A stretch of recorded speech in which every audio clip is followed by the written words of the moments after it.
ধর্মীয় রাজনীতি করে, মৌলবাদী রাজনীতি করে অথবা মধ্য ডানপন্থার রাজনীতি করে, সে দলগুলোর মধ্যে একটা সহজাত ঐক্য হয়। সেই বিশ্বাস থেকে বিজেপিকে বরাবর বিএনপি এবং অনেক ক্ষেত্রেই জামায়াতে ইসলামীও তাদের মিত্র দল বলে মনে করে এসেছিল। এবং 2015 সালে খালেদা জিয়ার তখনকার প্রেস সচিব মারুফ কামাল খান সংবাদ মাধ্যমে ছড়িয়ে দিয়েছিলেন যে খালেদা জিয়া তার নিজ অফিসে অবরুদ্ধ। এ খবর পেয়ে বিজেপির অতি পরাক্রমশালী নেতা বিজেপির দলীয় প্রধান অমিত শাহ নাকি সরাসরি টেলিফোন করে খালেদা জিয়ার স্বাস্থ্যের খোঁজ খবর নিয়েছিলেন। এরপর অবশ্য মহা কেলেঙ্কারি হয়ে যায় যখন অমিত শাহ বাংলাদেশের বিভিন্ন সংবাদ মাধ্যমের ফোন ধরে সরাসরি জানিয়ে দেন যে এই কথাটি বিএনপি মিথ্যা খবর ছড়িয়েছে এবং তার সঙ্গে খালেদা জিয়ার কোনো সাক্ষাৎ হয়নি। বর্তমান প্রধানমন্ত্রী তারেক রহমান খালেদা জিয়া পুত্র, তিনি 2018 সালে কিন্তু তার এখনকার পররাষ্ট্র উপদেষ্টা হুমায়ুন কবির, অর্থমন্ত্রী এখনকার আমির খসরু মাহমুদ চৌধুরী আর বিএনপির মন্ত্রী এবং অত্যন্ত ঘনিষ্ঠ তারেক রহমান খালেদা জিয়া দুজনের সঙ্গেই প্রভাবশালী ব্যবসায়ী আব্দুল আওয়াল মিন্টু, এই তিনজনকে তিনি ভারত পাঠিয়েছিলেন এবং তারা ভারত গিয়ে ভারতের প্রভাবশালী পত্রিকা দ্য হিন্দুকে সাক্ষাৎকার দিয়ে জানিয়েছিলেন যে বিএনপি ভারতের সহযোগিতা চায় 2018 সালের নির্বাচনে। এবং সে সময় অমিত শাহর সঙ্গে একটা সাক্ষাৎ পেতে আমির খসরু মাহমুদ চৌধুরী, আব্দুল আওয়াল মিন্টু আর হুমায়ুন কবিরের এই প্রতিনিধি দলের যে চেষ্টা, সে খবর তখন ভারত বাংলাদেশে বহুল আলোচিত হয়েছিল। এ দফায় যখন খলিলুর রহমানকে তারেক রহমান পররাষ্ট্রমন্ত্রী হিসেবে সফরে পাঠালেন এপ্রিলের শুরুতে ভারতে, তখন হুমায়ুন কবিরকে সাথে দিয়েছিলেন এবং তারেক রহমানের পররাষ্ট্র বিষয়ক উপদেষ্টা হুমায়ুন কবিরের সাথে প্রধানমন্ত্রী তারেক রহমান দিয়ে দিয়েছিলেন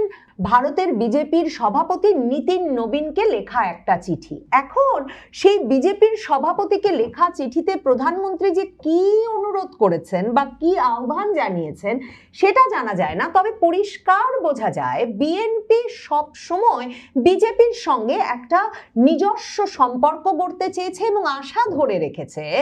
যে একটা ডানপন্থী দল হিসেবে বাংলাদেশে মধ্য ডানপন্থী বিএনপি তাদের সহজাত বন্ধু হবে। এই যে বিজেপি বিএনপির সঙ্গে কোনো সম্পর্ক গড়তে চায় না, তার প্রধান কারণ বিজেপির ভোটাররা ভারতে, মানে বিজেপি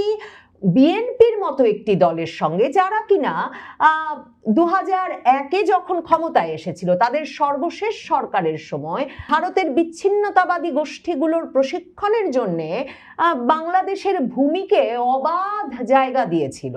শুধু তাই নয়, এই তারেক রহমানের বিরুদ্ধে তখন চীন থেকে 10 ট্রাক অস্ত্র এনে আসামের উলফা সশস্ত্র গোষ্ঠীকে প্রশিক্ষণ এবং সরবরাহ করবার পরিকল্পনা যে হাতে নাতে ধরা পড়েছিল, সেগুলো বিজেপি মনে রাখে এবং বিজেপি কোনোভাবেই এই তারেক রহমান এই বিএনপির সঙ্গে অতি মাখামাখি করে তার ভোটারদেরকে হারাতে চায় না। এ দফায় যখন জামায়াতে ইসলামী আর ইউনূস সরকারের অতি চরমপন্থী এবং ভারত বিরোধী আচরণের মধ্যে ভারতকে তারেক রহমানকে বেছে নিতে হয়েছিল বাংলাদেশের নির্বাচনে, এবং যখন খালেদা জিয়া মৃত্যুশয্যায় এবং তারপর তো তিনি মারাই গেলেন, যাকে আর নেত্রী হিসেবে পাওয়ার সম্ভাবনা নাই, কাজেই তখন যখন বিএনপি নেতা হিসেবে এই তারেক রহমানকে ভারতের মেনে নিতে হয়েছিল, তখনও ভারতের তরফে শর্ত ছিল তারেক রহমান ক্ষমতায় এসে এ দফায় যাতে নিশ্চিত করেন যে কিছুতেই বাংলাদেশের ভূমি ভারতের বিরুদ্ধে ব্যবহৃত হবে না। অন্যদিকে তাদের সবচেয়ে বড় শর্ত ছিল বাংলাদেশে একটা অন্তর্ভুক্তিমূলক নির্বাচনী পরিবেশ এবং রাজনৈতিক পরিবেশ সৃষ্টি করতে হবে তারেক রহমানকে, অর্থাৎ তারেক রহমান এমন একটা পরিবেশ সৃষ্টি করবেন যেখানে আওয়ামী লীগের ওপর থেকে রাজনৈতিক কার্যক্রমে যে নিষেধাজ্ঞা সেটা সরে যাবে। অথচ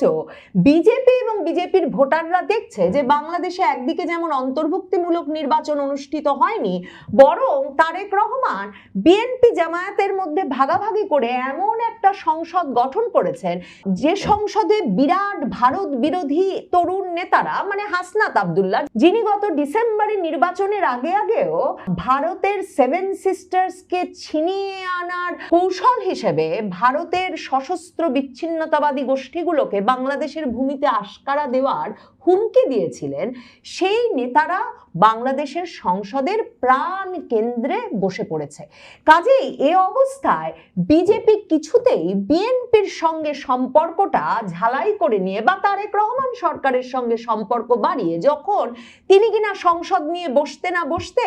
আওয়ামী লীগের ওপর রাজনৈতিক কার্যক্রম নিষেধাজ্ঞা বহাল রেখে ইউনূস সরকারের করা অধ্যাদেশটিকে রীতিমতো আইনে পরিণত করে ফেলেছেন, বিজেপি কিছুতেই এহেন বিএনপি এহেন তারেক রহমান যতই চিঠি লিখুন না কেন তার সঙ্গে কোনো আলগা খাতির বা সম্পর্ক সৃষ্টি করে তার ভোটারদেরকে ক্ষুব্ধ করতে চায় না, রুষ্ট করতে চায় না। বিশেষ করে যখন তাদের একটা রাজনীতির মানে পশ্চিমবঙ্গে যে তারা বিজয়ী হয়ে এলো তাদের মূল কথাই হচ্ছে বাংলাদেশ থেকে অনুপ্রবেশ ঘটছে। তৃণমূল কংগ্রেস নেত্রী মমতা বন্দ্যোপাধ্যায় সেই 2011-তে তার যখন 3.5 দশকের বামফ্রন্ট শাসনের অবসান ঘটিয়ে তিনি যখন ক্ষমতায় এলেন পশ্চিমবঙ্গে, তখন থেকে তিনি সীমান্তটা অবাধে খুলে রেখেছেন যাতে ওপার থেকে জামায়াতে ইসলামী সহ চরমপন্থী ইসলামী গোষ্ঠীগুলো ভারতে ঢুকে পশ্চিমবঙ্গ সীমান্তের বিভিন্ন জায়গায় প্রশিক্ষণ শিবির ঘাঁটি গড়ে তুলতে পারে এবং তারা ওইসব জায়গায় অনুপ্রবেশ ঘটিয়ে এমনকি জনসংখ্যার চেহারাটা বদলে দিয়েছে। এই কথা বলে বিজেপি এ দফায় পশ্চিমবঙ্গে বিপুল ভোটে বিজয়ী হয়ে এসেছে। মানে তাদের অভিযোগ পশ্চিমবঙ্গের অনেক জায়গায় সীমান্তবর্তী অনেক জায়গায় এমনকি 10% মুসলিম জনগোষ্ঠী বেড়ে গেছে তৃণমূলের এই 15 বছরের শাসনে। কাজেই এ অবস্থায় বিজেপির পক্ষে পশ্চিমবঙ্গেও তারা যেই প্রতিশ্রুতি দিয়ে তারা এবার ক্ষমতায় এসেছে যে 45 দিনের মধ্যে নাকি কাঁটাতারের বেড়া দেবে পুরো ভারত বাংলাদেশ সীমান্ত জুড়ে। 45 দিনের মধ্যে না হোক, তৃণমূল নেত্রী এতদিন যা ঠেকিয়ে রেখেছিলেন এবং যেটা প্রধানমন্ত্রী মোদির ভাষায় জামায়াতে ইসলামীর সঙ্গে তার ঘনিষ্ঠতার কারণে এবং অবাধ অনুপ্রবেশ ঘটতে দিতে সেই কাঁটাতারের বেড়া যে বিজেপি দেবে তা যেমন নিশ্চিত, তেমনি এটাও নিশ্চিত তারেক রহমান ক্ষমতায় থাকা অবস্থায় ভারত বাংলাদেশ সম্পর্কটা আপাতত স্বাভাবিক হওয়ার কোনো সম্ভাবনা নাই। তারেক রহমান সরকার, পররাষ্ট্রমন্ত্রী খলিলুর রহমান বারবার যে প্রত্যাশা সৃষ্টি করছেন বাংলাদেশের জনগণের মধ্যে যে খুব শিগগিরই বাংলাদেশ ভারতের ভিসা প্রক্রিয়াটি সহজ হয়ে যাবে, সব ভিসা অবাধে ভারত দেওয়া শুরু করবে, সেটাও সহজ হওয়ার কোনো সম্ভাবনা নাই। এই যে এ দফায় আসামে বিজেপির যেই নেতা বিজেপিকে জিতিয়ে আনলেন তৃতীয়বারের মতো, হিমন্ত বিশ্ব শর্মা, তিনি কদিন আগে আসামের মুখ্যমন্ত্রী বললেন যে তিনি প্রতিদিন সকালে উঠে প্রার্থনা করেন যাতে ভারত বাংলাদেশ সম্পর্কটা কখনো ঠিক না হয়, কারণ এই যে সীমান্তে জোরদার প্রহরা চলছে এবং ভারত বাংলাদেশের মধ্যে অবাধ চলাচল এখনো চালু হয় নাই, তার ফলে এখনো সীমান্তে তারা নিশ্চিন্তে নিরাপদে আছেন। যে মাত্র দুদেশের সম্পর্ক সহজ হয়ে যাবে, বিএসএফ কড়া প্রহরা থেকে সরে আসবে, সাথে সাথে আবারও বাংলাদেশ থেকে অনুপ্রবেশ শুরু হবে এবং তিনি সন্দেহ প্রকাশ করে বলেছেন সেই অনুপ্রবেশ তার রাজ্যকে ঝুঁকিগ্রস্ত করবে। আসামের এই মুখ্যমন্ত্রী হিমন্ত বিশ্ব শর্মা বরাবর আওয়ামী লীগকে, শেখ হাসিনাকে কৃতজ্ঞতা জানিয়ে আসতেন যে বহু দশক পর আওয়ামী লীগ সরকার ক্ষমতায় আসবার পর যেহেতু তারা সীমান্তে বাংলাদেশের মাটি ব্যবহার করে ভারতে বিচ্ছিন্নতাবাদী কর্মকাণ্ড চালানোর সকল সুযোগ বন্ধ করেছিল, সেই কারণেই ভারতে আসামে উত্তর পূর্বাঞ্চলীয় রাজ্যগুলোতে মানুষ শান্তিতে ঘুমাতে শুরু করেছিল। আর এ কারণেই বিজেপি আওয়ামী লীগের রাজনীতিকে সক্রিয় দেখতে চায় বাংলাদেশের মাটিতে এবং এ কারণেই বিজেপি বরাবর আওয়ামী লীগের রাজনীতি, শেখ হাসিনার রাজনীতিকে, যদিও শেখ হাসিনা বা আওয়ামী লীগের সঙ্গে বিজেপির কোনো ঐতিহাসিক সম্পর্ক ছিল না, কিন্তু তারা বরাবর সেই রাজনীতিতে ভরসা করে এসেছে। যে কারণে পশ্চিমবঙ্গে যিনি মুখ্যমন্ত্রী হওয়ার দৌড়ে সবচেয়ে এগিয়ে আছেন, যিনি কিনা 15,000-এর বেশি ভোটে মমতা ব্যানার্জিকে তার নিজের আসনে পরাজিত করে দিলেন, সেই শুভেন্দু অধিকারী তার নির্বাচনী প্রচারণায় বারবার বলেছেন যে ভারত যতদিন শেখ হাসিনা মনে করেন ততদিন শেখ হাসিনাকে রাখবে, কারণ ভারত চীনের রক্তচক্ষু উপেক্ষা করে দালাই লামাকে বছরের পর বছর রেখেছে এবং শুভেন্দু অধিকারী নির্বাচনী প্রচারণায় এমনকি শেখ হাসিনাকেই বাংলাদেশের বৈধ প্রধানমন্ত্রী হিসেবে অভিহিত করে শেখ হাসিনা বৈধ প্রধানমন্ত্রী হিসেবেই শাহজালালে নামবেন, আর শেখ হাসিনাকে যারা মৃত্যুদণ্ড দিয়েছে তাদের দশা হবে যুদ্ধাপরাধী নিজামীর মতো, তাদেরকেও ফাঁসির দড়ি গলায় পড়তে হবে, এসব বক্তব্য রেখেছেন পশ্চিমবঙ্গের নির্বাচনী প্রচারণায়। এই পুরো বিষয়ে পরিষ্কার যে আওয়ামী লীগ সীমান্তে, পূর্বাঞ্চলীয় সীমান্তে